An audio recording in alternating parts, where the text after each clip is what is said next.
Imagine standing at the edge of a crowd that never stops moving. Faces blur together, voices overlap. Everyone is busy, purposeful, convinced they know what they want and where they are going.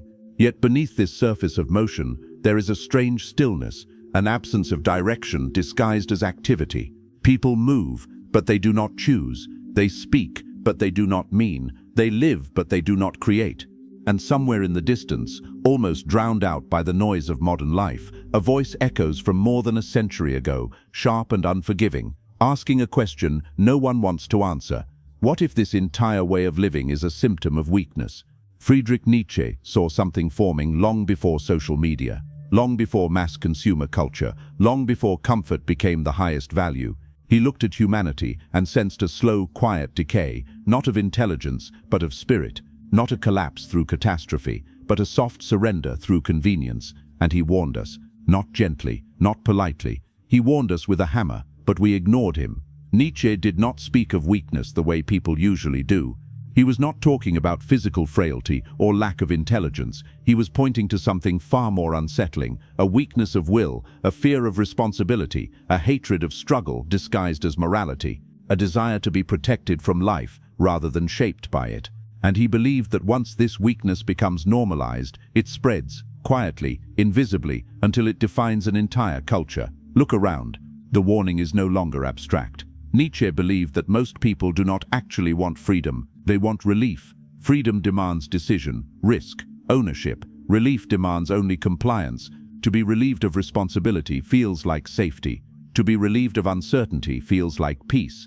But Nietzsche saw this for what it was, a retreat from life itself. He called this tendency decadence. Not decadence as indulgence alone, but decadence as a loss of inner tension, a state where the individual no longer strives upward, no longer seeks to overcome resistance, but instead adapts downward, flattening themselves to fit what is easy, acceptable, and painless. The weak person, in Nietzsche's sense, is not someone who suffers. It is someone who resents the fact that suffering exists at all. Someone who believes life owes them comfort, fairness, and emotional safety. Someone who experiences hardship not as a challenge to be met, but as an injustice to be corrected. This is where Nietzsche becomes dangerous, because once suffering is framed as injustice rather than necessity, the entire meaning of life changes. Struggle is no longer formative, it is oppressive. Strength is no longer admirable, it is suspicious.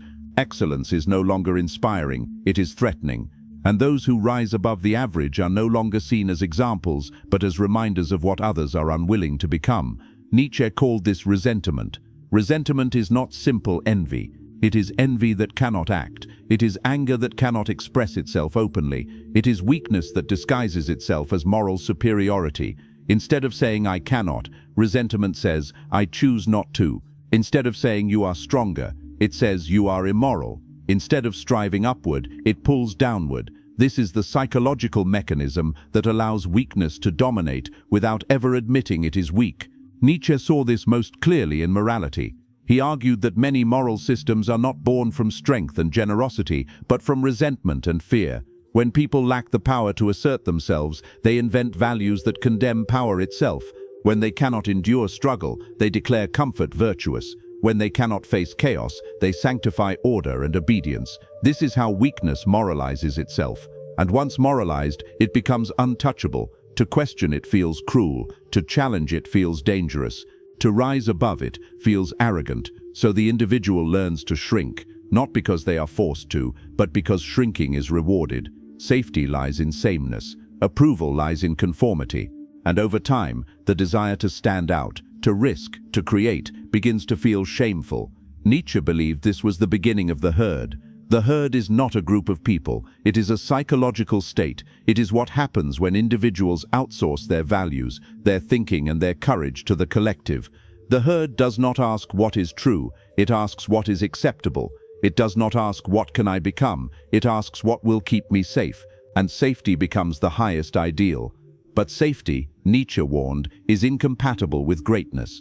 Everything that has ever expanded human possibility, art, philosophy, science, exploration, was born from individuals willing to endure uncertainty, criticism, isolation, and failure. Strength does not emerge from protection, it emerges from confrontation. Yet the modern instinct is to remove confrontation wherever possible, to smooth edges, to design systems that prevent failure rather than teach resilience, to protect self-esteem rather than cultivate self-overcoming. Nietzsche would have seen this not as progress, but as regression. He believed that life itself is will to power, not power over others, but power over oneself. The drive to expand, to test limits, to transform resistance into strength. When this drive is suppressed, life turns inward and begins to decay. People become reactive rather than creative. They define themselves by what they oppose rather than what they affirm. This is why Nietzsche despised victimhood when it becomes identity. Suffering, to him, was unavoidable. But identifying with suffering, building a self-image around being wronged, oppressed or fragile, was deadly. It freezes the will. It turns pain into a justification for stagnation. It replaces the question, what can I do, with who is to blame, and blame is paralyzing. A culture that rewards victimhood creates individuals who unconsciously seek reasons to feel powerless, because powerlessness brings moral authority. To suffer is no longer something to overcome, it is something to display. And strength, in such a culture, must constantly apologize for existing. Nietzsche saw where this leads. When weakness dominates, excellence becomes lonely. Those who strive are isolated. Those who refuse to settle are labeled dangerous. And eventually, even the strong begin to doubt themselves, not because they are wrong, but because they are surrounded by voices telling them that striving itself is suspect. This is how a society loses its future. Nietzsche's most haunting concept was the last man. Not a tyrant, not a monster, but a comfortable, risk-averse, pleasure-seeking individual who wants nothing more than to be left alone. The last man does not dream, he does not build, he does not struggle. He consumes, distracts himself, and calls it happiness. I have invented happiness, says the last man, blinking. This figure is not tragic because he suffers, but because he does not. His life lacks depth, tension, and meaning. He has traded greatness for comfort, and does not even realize what he has lost. He laughs at those who speak of higher ideals. He distrusts intensity. He avoids anything that demands transformation. And Nietzsche feared that once this type becomes dominant, the very language of greatness disappears. People no longer understand why anyone would want more than comfort. The idea of self-overcoming sounds absurd. The call to rise feels offensive. We ignored this warning because it flattered us. It told us we were good simply for existing. That effort was optional. That pain was unnecessary. That life could be engineered to remove tragedy rather than teach us how to endure it. And in doing so, we slowly surrendered the very qualities that make life meaningful. Nietzsche did not promise happiness, he promised depth. He did not offer peace, he offered purpose. And purpose, he insisted, is forged through struggle, not given through protection. To be strong, in Nietzsche's sense, is not to dominate others. It is to take responsibility for one's own becoming, to shape oneself intentionally rather than drifting into whatever identity is most convenient, to say yes to life, including its suffering, rather than resenting it for failing to be gentle. This kind of strength is rare because it demands honesty. It forces you to confront your own excuses, your own comfort-seeking, your own fear of standing alone. It strips away the stories that justify stagnation and leaves you face to face with your potential and your responsibility. And responsibility is heavy. It is easier to believe that the world is broken than to accept that you must build yourself within it. Easier to demand fairness than to cultivate strength. Easier to criticize those who strive than to risk striving yourself. Nietzsche understood this deeply. That is why his philosophy is not popular in comfortable times. It does not soothe, it provokes, it accuses, it asks too much. But perhaps that is exactly why it matters now, because weakness, when ignored, does not remain harmless. It reshapes values, it rewrites culture, it teaches people to fear their own intensity. And once that happens, life becomes smaller, flatter, and increasingly empty, no matter how many distractions fill the space.